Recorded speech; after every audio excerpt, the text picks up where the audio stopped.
I'm going to solve a type of problem in grade 9 in this video.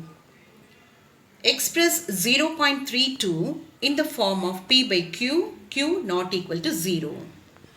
Here it is important to note that on the top of 2, the bar is given. It means 2 is repeated.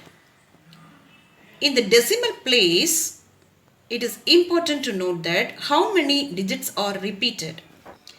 If one digit is repeated, then you need to multiply 10 by the given number. If the two digits are repeated in the given number, you need to multiply 100. If three digits are repeated, automatically it is 1000.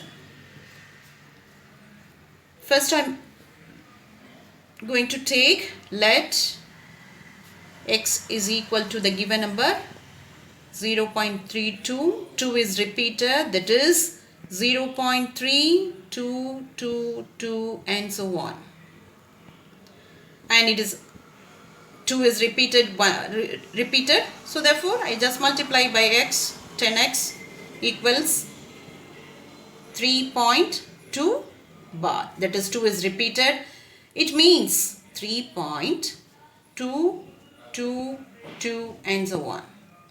Now I am going to write what is x. X equals 0.32 bar, that is equal to 0.322 and so on. Now I am going to find 10x minus x equals, here all the repeated from this digits, all the repeated digits are get cancelled,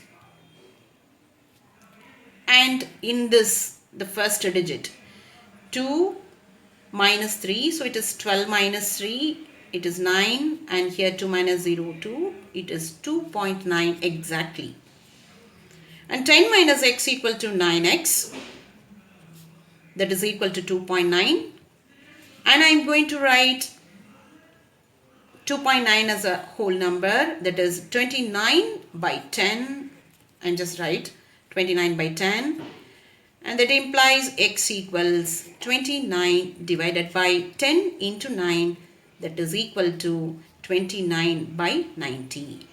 Now the given decimal number 0.32 and 2 is repeated, this number can be expressed in terms of 29 by 90.